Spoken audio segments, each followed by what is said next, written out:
be the spokesperson for India, that is Bharat.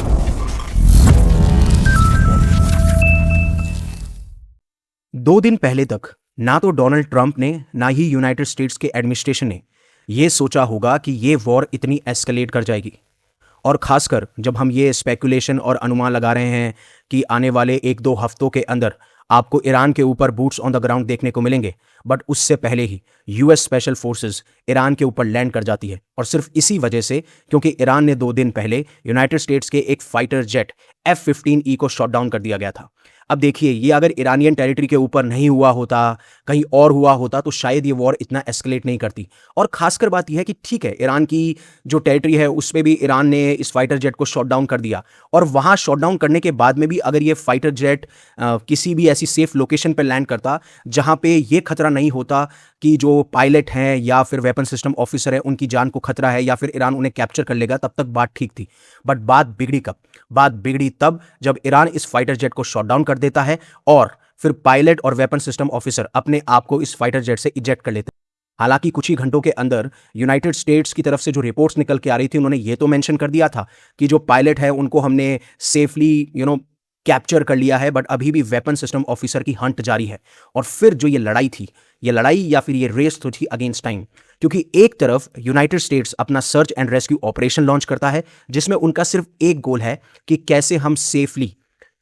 Evacuate करा पाएं हमारे वेपन सिस्टम ऑफिसर को। और दूसरी तरफ ईरान की IRGC और IRGC के साथ साथ ना खाली वहां के लोकल ट्रूप्स, इवन रेसिडेंट्स भी इस मिशन में इन्वॉल्व हो गए थे कि कैसे हम हंट करें और कैप्चर करें इन वेपन सिस्टम ऑफिसर को। मैं आपको एक एक डिटेल बताऊंगा कि किस तरीके से ये ऑपरेशन पूरी तरीके से कंडक्ट कराया गया है, क्या क्या इसमें हुआ है और कैसे यूनाइटेड स्टेट्स ने ये, आप कह सकते हो, सबसे डेयरिंग या one of the most daring operation in the history of the United States को सक्सेसफुल बनाया। अब देखिए, जब इस फाइटर जेट को शॉट डाउन किया जाता है तो ये किया जाता है ईरान के साउथ वेस्टर्न रीजन के अंदर। आप ये प्रोविंस देख सकते हैं जिसका नाम है खोगली UA and Boyer Ahmad province, जहां पे इस फाइटर जेट को शॉट डाउन करते हैं और उसी के बाद में इमीडिएटली पायलट और वेपन सिस्टम ऑफिसर अपने आप को इजेक्ट कर पाते हैं। अब हालांकि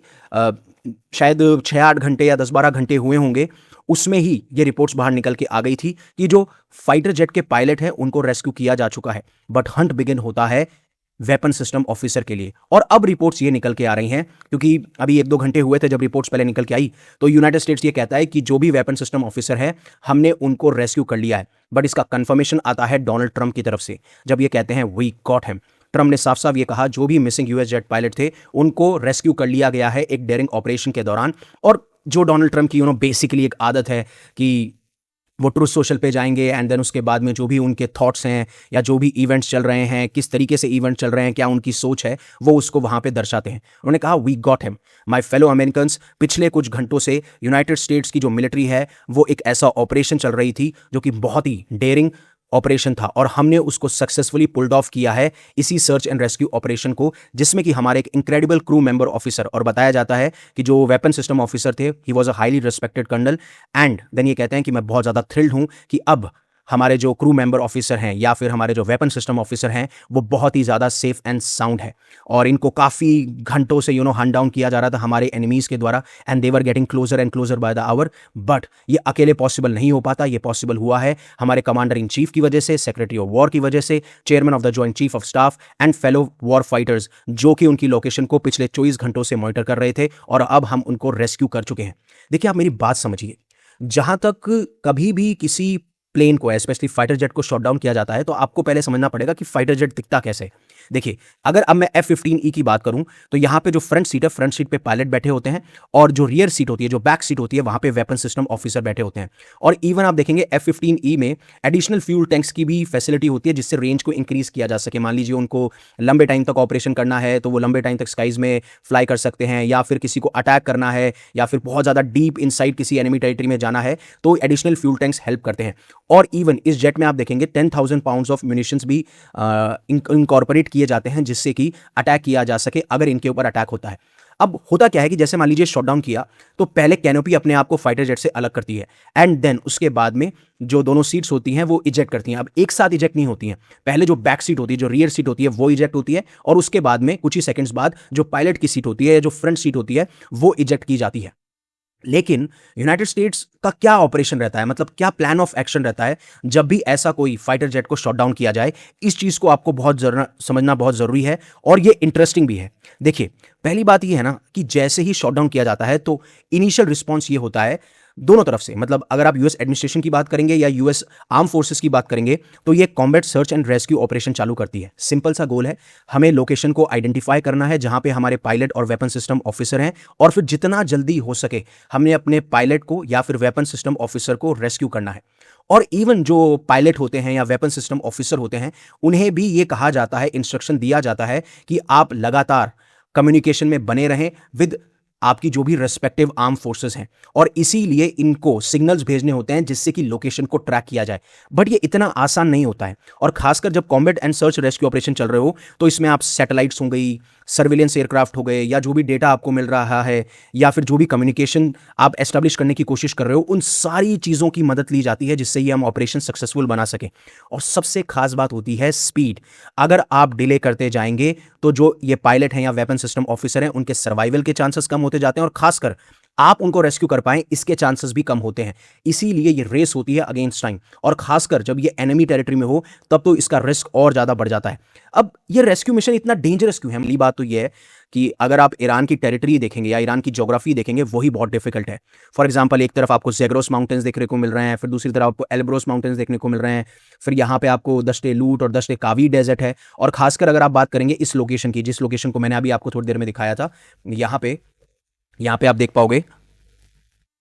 ये वाला जो प्रोविंस है, ये आप कह सकते हो ज़ेग्रोस माउंटेन्स के तहत ये प्रोविंस आता है। तो ऐसे टेरेन में, जो बहुत ही ज़्यादा डिफिकल्ट टेरेन है, वहाँ पे ऐसे रेस्क्यू ऑपरेशंस करना बहुत ज़्यादा डिफिकल्ट हो जाता है, क्योंकि आपके पास में इंटेलिजेंस कम है और इवन आपको इतनी ज़्यादा इन्फॉर्मेशन भी नहीं है कि किस तरीके से कौन कौन से ऐसे पॉइंट्स हैं जहाँ पे छुपा जा सकता है, या फिर लोकेशंस क्या हो सकती हैं। आपको बेसिकली कोई भी नॉलेज नहीं है इस टेरेन को लेके, इसलिए ये सारी चीज़ें जो है ना डिफिकल्ट हो जाती हैं when it comes to rescue operation. अब होता क्या है कि जो भी रेस्क्यू हेलीकॉप्टर्स होंगे, या फिर मान लीजिए हेलीकॉप्टर्स भेजे गए या फिर फाइटर जेट्स भेजे गए, उनको एक तो फ्लाई करना होगा बहुत ही लो एल्टीट्यूड पे और धीरे धीरे, जिससे आप टारगेट कर पाएं कि कहां पे है हमारा जो भी पायलट या वेपन सिस्टम ऑफिसर है। और ऐसा नहीं है कि सामने वाला सिर्फ आपके लिए बैठा है कि हाँ आइए ले जाइए, मतलब एक तरीके से जोमेटो डिलीवरी हो कि हाँ 10 मिनट में आप घुसे, आपने उठाया और आपने पिकअप किया और फिर डिलीवरी कर दी। ऐसा नहीं है, क्योंकि आप जो कह रहे थे, जो क्लेम कर रहे थे कि ईरान को हमने कंप्लीटली डिस्ट्रॉय कर दिया है, अब ईरान के पास में कोई भी एंटी एयरक्राफ्ट मशीन्स नहीं है, वो हमारे फाइटर जेट्स को डिस्ट्रॉय नहीं कर सकती, लेकिन ग्राउंड रियलिटी बिल्कुल अलग है। और जिस तरीके से लगातार ईरान ने कहा है कि ये ब्लैक डे रहा है यूएस एयरफोर्स के लिए, और हम लगातार उनके हेलीकॉप्टर्स को, A10 वॉरहैक को, फाइटर जेट्स को टारगेट कर रहे हैं, तो अब यूएस को भी ये चीज समझ में आ चुकी थी कि ये ऑपरेशन इतना आसान नहीं होने वाला है। और जब आप लो और स्लो फ्लाई कर रहे हैं तो आप इजीली टारगेट बन जाते हैं जब भी बात की जाती है एनिमी टेरिटरी से कोई भी अटैक होगा तो, क्योंकि उनके पास में एडवांस मिसाइल्स हैं, वो रॉकेट लॉन्चेस का इस्तेमाल कर सकते हैं। और जैसे वीडियोस निकल के आए थे, इवन ट्रूप्स के पास में बंदूकें थी जो फायर कर रहे थे हेलीकॉप्टर्स की तरफ, और इवन बताया गया कि इवन काफी सारे जो ब्लैक हॉक हेलीकॉप्टर्स हैं उनको भी डैमेज किया गया था। और ईरान है ना, इराक और अफगानिस्तान नहीं है, मतलब ज्योग्राफी वाइज भी आप देखेंगे। क्यों? क्योंकि ना तो यूएस के कोई ग्राउंड ट्रूप्स आपको यहां पे देखने को मिल रहे हैं, ना ही कोई यूएस का एलाई है जो कि ईरान के अंदर बैठा है। और अगर आपके पास में ना तो इंटेलिजेंस है, ना ग्राउंड ट्रूप्स हैं, ना लोकल एलाइज हैं, तो जहां पे भी आपको लैंडिंग करनी होगी उसको सिक्योर करना होगा। और अगर आप उसको सिक्योर नहीं कर पाए तो आप मुझे बताइए कि अगर आपने लोकेशन फाइंड आउट भी कर ली उस पायलट की या उस वेपन सिस्टम ऑफिसर की, तो आप उसको सेफली रेस्क्यू कैसे करेंगे? और यही सारी चीजें हैं ना इस पूरे के पूरे ऑपरेशंस को खतरनाक बनाती हैं। और दूसरा, उन्होंने ये चीज मेंशन भी करी कि यूनाइटेड स्टेट्स ने डजन्स ऑफ एयरक्राफ्ट भेजे जिनके पास में लीथल वेपन्स थे जिससे हम उसको एक्सट्रैक्ट कर पाएं। हालांकि उनके ऊपर इंजरीज हैं बट ही इज फाइन। ये एक तरीके से miracles search and rescue operation था जिसमें एक ब्रेव पायलट को हमने रेस्क्यू किया है। और हमने पहले जब पायलट को रेस्क्यू किया था तो हम उसको कंफर्म नहीं करना चाहते थे, क्योंकि हम हमारा दूसरा जो सेकंड रेस्क्यू ऑपरेशन था उसको डैमेज नहीं करना चाहते थे, उसको खतरे में नहीं डालना चाहते थे। और ये पहली बार ऐसा हुआ है कि यूएस पायलट्स को रेस्क्यू किया गया है separately deep in enemy territory. And remember this, we will never leave an American war fighter behind, right? और इस तरीके से डोनाल्ड ट्रंप ने सारी चीजें मेंशन करी। बट बात यह है कि एक्चुअली में अगर आप देखेंगे कि तो ये प्लान पूरा का पूरा हुआ कैसे है। अब इस पूरे के पूरे प्लान को समझने से पहले आपको एक चीज समझनी पड़ेगी कि जितने भी ऑफिशियल से जब बात हुई तो उन्होंने साफ साफ ये बताया, एक सीनियर ऑफिशियल थे जो मीडिया रिपोर्ट्स इसके बारे में मेंशन कर रही हैं, तो उन्होंने कहा कि जैसे ही अटैक किया गया या शॉट डाउन किया गया फाइटर जेट को, तो सीआईए ने एक थ्योरी चलाई या फिर एक कैंपेन चलाया, और कैंपेन भी धोखे वाला कैंपेन। उन्होंने ईरान के अंदर ऐसी अफवाहें फैला दी थी कि यूएस ऑफिसर्स ने, मतलब ईरान ने ऐसी अफवाहें फैला दी थी कि यूएस फोर्सेस ने ऑफिसर को ढूंढ लिया है और उसे जमीन के रास्ते निकाला जा रहा है। अब इस बीच में सीआईए क्या कर रहा था? सीआईए की जितनी भी यूनिक कैपेबिलिटीज हैं, जो उनकी एक अलग क्षमताएं हैं, उनका इस्तेमाल कर रहे थे कि कैसे वो ऑफिसर की जो लोकेशन है उसको ट्रैक कर सके। और ऑफिशियल ने कहा कि ये कुछ ऐसा था कि आप घास के ढेर में सुई को ढूंढ रहे हैं, पर इस केस में वो एक बहादुर अमेरिकन सोल थे या फिर वो अमेरिकन सोल्जर थे जो पहाड़ों की जो दरारें होती हैं वहां पे कहीं छुपे होते हैं। और मैंने अपने पहले वीडियो में बताया था, सबसे पहला इंस्ट्रक्शन यही होता है कि आपको एक ऐसी लोकेशन ढूंढनी है जिसको ढूंढना बहुत मुश्किल हो, जिस भी एनिमी टेरिटरी में आप एंटर कर चुके हैं या फिर जहां पे आप छुपे हुए हैं। अगर आप बहुत ही आसान लोकेशन में छुप जाएंगे तो जो एनिमी टेरिटरी है या जो ईरान के जो सोल्जर्स हैं या आईआरजीसी है, जो वहां के लोकल ट्रूप्स हैं, वो आपको पकड़ सकते हैं, आसानी से आइडेंटिफाई कर सकते हैं, क्योंकि उनके पास में ज्यादा नॉलेज है उस ज्योग्राफी को लेके, उस टेरेन को लेके। आपके पास में उतनी ज्यादा नॉलेज नहीं है, और ना ही जो आपको रेस्क्यू करने आ रहे हैं उनके पास में इतनी ज्यादा इंपॉर्टेंट या फिर उनके पास में इतनी ज्यादा नॉलेज है। और जैसे ही सीआईए ने लोकेशन ट्रेस करी, उसको इमीडिएटली शेयर किया जाता है, एंड देन प्रेसिडेंट ट्रंप तुरंत रेस्क्यू मिशन का ऑर्डर दे देते हैं। जब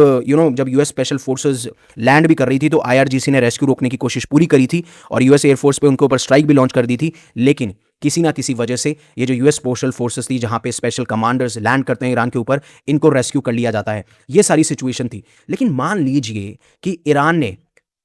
लीजिए कि अगर ईरान ने इनको कैप्चर कर लिया होता तो क्या सिचुएशन बन सकती थी। और उससे पहले आपको ये समझना पड़ेगा कि पहले भी जब भी अमेरिकन वॉर्स हुई हैं तो पायलट्स को कैप्चर किया गया है। जैसे वो वियतनाम वॉर हो, जहां पे 500 यूएस एयर क्रू मेंबर्स को कैप्चर किया गया था, जिसमें one of the famous example है जॉन मैकेन, जो बाद में यूएस सेनेटर भी बनते हैं। 1983 में एक अमेरिकन नेविगेटर था, उसको लेबनान में कैप्चर कर लिया गया, 30 दिन तक रखा गया और उसको छोड़ा नहीं गया जब तक नेगोशिएशन नहीं हुई। और 1991 और 2000 में देखिए, इराकी लीडर सद्दाम हुसैन ने यूएस पायलट्स को कैप्चर किया था अपने प्रोपेगेंडा के लिए, जहां पे उन्हें फोर्स किया गया कि आप ऐसे वीडियोस बनाइए, ऐसे वीडियोस रिकॉर्ड कीजिए जो कि वॉर के खिलाफ हो। मतलब वही सोल्जर्स या फिर जो भी आपने पायलट्स कैप्चर किए हैं वो इस तरीके से बोले कैमरा के सामने कि ये जो वॉर है ये एक प्रोपेगेंडा है, ये तो इराक को डिस्ट्रॉय करने की कोशिश की गई है, जिससे इनको टीवी पे शो किया गया, जिससे आप पूरा का पूरा जो यूनाइटेड स्टेट्स का प्लान है इराक के अंदर इन्वेड करने का या इराक को कैप्चर करने का या फिर वहां की रिजीम को टॉपल डाउन करने का, उसके खिलाफ एक मुहिम या प्रोपेगेंडा चलाया जा सके। और ऐसा नहीं है कि पहले भी ईरान ने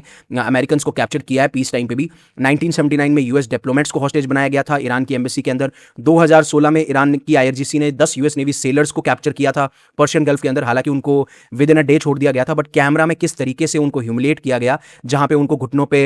बैठने के लिए कह दिया जाता है, हाथ आपको सर के पीछे रखने होते हैं। और ये चीज क्या करती है, ये चीज सामने वाले एनिमी को ह्यूमिलेट भी कर रही है और साइकोलॉजिकली अटैक भी कर रही है कि आप अपने पायलट्स को नहीं बचा सकते, देखिए हमने आपकी क्या हालत बना दी है। अगर मान लीजिए वॉर चल रही है तो जैसा इराक ने किया वैसा ईरान भी इस सिचुएशन में कर सकता था, और फिर पूरी जो वॉर है ना उसका रुख मुड़ जाता है, क्योंकि अब आप ह्यूमिलेट भी कर रहे हो, जो वॉर का प्रोपेगेंडा है उसको भी चैलेंज कर रहे हो, और जो सामने वाला एनिमी है यहाँ पे यूएस, उसको आप ये साफ साफ दर्शा रहे हो कि आप अपने पायलट्स को सेफली इवैक्यूएट नहीं कर पा रहे, आप उनकी जान को खतरे में डाल रहे हो सिर्फ अपने प्रोपेगेंडा के लिए। एंड देन फिर काफ़ी बार जो वॉर है वो लंबी खिंच जाती है, क्योंकि फिर नेगोशिएशंस होते हैं, और जो एक्चुअली में प्लान होता है सामने वाले एनिमी नेशन का, यूएस का, मान लीजिए कोई भी प्लान हो फ्यूचर में कि हमें बुट्स ऑन द ग्राउंड उतारने हैं, हमें ईरान को डिस्ट्रॉय कर देना है, वो आपको एक बार के लिए हॉल्ट या फिर रोकना पड़ता है। और इसीलिए जो अप्रैल 6 की डेडलाइन दी थी यूनाइटेड स्टेट्स ने कि अगर आपने अप्रैल 6 तक स्ट्रेट ऑफ हॉर्मुज को रीओपन नहीं किया तो उसके बाद में आप देखिएगा हम आपको कंप्लीटली डिस्ट्रॉय और एलिमिनेट कर देंगे, वो कहीं ना कहीं हैम्पर हो सकता था, क्योंकि फिर ईरान के पास में एक एडवांटेज होता, एक लेवरेज होता, जिसकी वजह से वो बार्गेनिंग कर सकते थे, नेगोशिएट कर सकते थे। और यूनाइटेड स्टेट्स के लिए खतरा यह भी होता कि फिर यूनाइटेड स्टेट्स के अंदर पहले से ही नो किंग्स प्रोटेस्ट बहुत चल रहे हैं, काफ़ी डिसअप्रूव करते हैं डोनाल्ड ट्रंप की जो स्ट्रैटेजी है ईरान को लेके, और अगर एक यूएस सोल्जर या यूएस ऑफिसर कैप्चर किया जाता तो बहुत ज़्यादा बैकलैश यूनाइटेड स्टेट्स को अपने घर में देखने को मिलता। तो जो अब ये कह पा रहे हैं ना डोनाल्ड ट्रंप कि gates of hell will open for you, अगर आपने स्ट्रेट ऑफ हॉर्मुज को अप्रैल 6 तक नहीं खोल पाया, वैसा नहीं हो पाता, क्योंकि फिर सिचुएशन बिल्कुल अलग होती। अब आपका क्या मानना है प्लीज़ आप कमेंट सेक्शन में जरूर बताइएगा, सब्सक्राइब कीजिएगा। Thank you very much for giving me your precious asset, that is your time. Stay safe, stay happy, take care. Jai Hind, Jai Bharat, and always remember one thing, live in such a way that universe will be proud of you.